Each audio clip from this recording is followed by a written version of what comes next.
झांसी की रानी लक्ष्मीबाई को तो आपने सुना होगा, पर क्या आपने कभी रानी अवंतीबाई का नाम सुना है? शायद नहीं।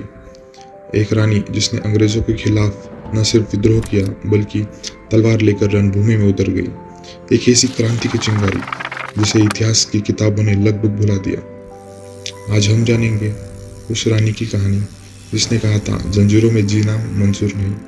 आइए जानते हैं भारत की भूली हुई शेरनी रानी अवंतीबाई की पूरी सच्ची कहानी। साल था 1831। मध्य प्रदेश के मंडला जिले में मनकेहानी गांव में जन्मी एक लड़की अवंतीबाई। वो राज परिवार से थी, लेकिन आम लड़कियों से बिल्कुल अलग। वो घुड़सवार करती थी, तलवार चलाना सीखती थी और बचपन से ही उनमें लड़कपन साफ दिखाई देता था। बचपन से ही उन्हें इस बात का एहसास था कि एक दिन वो सिर्फ रानी नहीं बनेंगी बल्कि एक मिसाल बनेंगी। युवावस्था में रानी अवंतीबाई की शादी हुई रामगढ़ राज्य के राजा विक्रमादित्य सिंह से। अब वो रानी बन चुकी थी, रानी अवंतीबाई लोधी। राज प्रसारण में उनकी रुचि बढ़ती गई। वो किसानों की समस्याएं सुलझाती थी, गरीबों के लिए अन्न भंडार खुलवाती थी और दरबार में खुलकर राय देती थी। लेकिन किस्मत ने करवट ली। साल 1851 में राजा विक्रमादित्य की मृत्यु हो गई। राजा के निधन के बाद रानी अवंतीबाई के 2 बेटे नाबालिग थे। अंग्रेजों को एक बहाना मिल गया रामगढ़ को हड़पने का।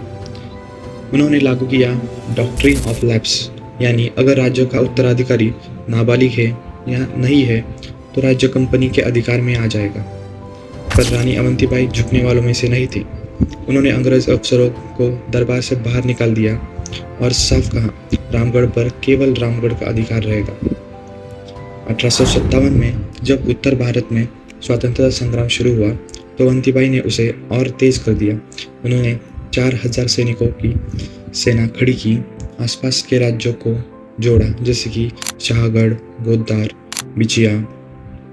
रानी खुद घोड़े पर सवार होकर लोगों को संबोधित करती। अंग्रेजों ने हमें बांटा है, अब समय है उन्हें एक होकर भगाने का। उनका लक्ष्य सिर्फ युद्ध नहीं था, उनका लक्ष्य था आज़ादी।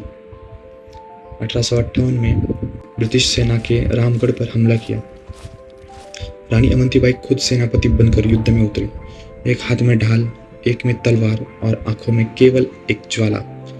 उन्होंने दुश्मन के कई सैनिकों को मार गिराया, पर संख्या भारी थी। सेना हारने लगी और रानी को घेर लिया गया। रानी ने आत्मसमर्पण करने से इनकार कर दिया। उन्होंने अपनी तलवार खुद अपने सीने में घोंप ली, क्योंकि उनके लिए मौत गुलामी से बेहतर थी। रानी की मृत्यु के बाद अंग्रेजों ने रामगढ़ पर कब्जा कर लिया, पर उनकी वीरता की गूंज दूर तक गई। लोगों ने अपने बच्चों को उनके किस्से सुनाए, लेकिन अफसोस इतिहास की किताबों में उनका नाम धीरे धीरे गायब कर दिया गया। आज उनके नाम पर मंडला में एक स्मारक है, कुछ स्कूल और योजनाएं, पर असली सम्मान शायद हम अभी भी नहीं दे पाए हैं। आज हमें ज़रूरत है एक ऐसे फॉरगॉटन हीरोज को याद रखें जो बिना किसी प्रचार के केवल देश के लिए जिए और मर गए। अगर आपको रानी अवंतीबाई की कहानी से प्रेरणा मिली हो तो इस वीडियो को शेयर कीजिए, ताकि हर भारतीय जान सके कि भारत की आज़ादी सिर्फ कुछ नामों की कहानी नहीं है। और सब्सक्राइब कीजिए ऐसी और असली कहानी के लिए।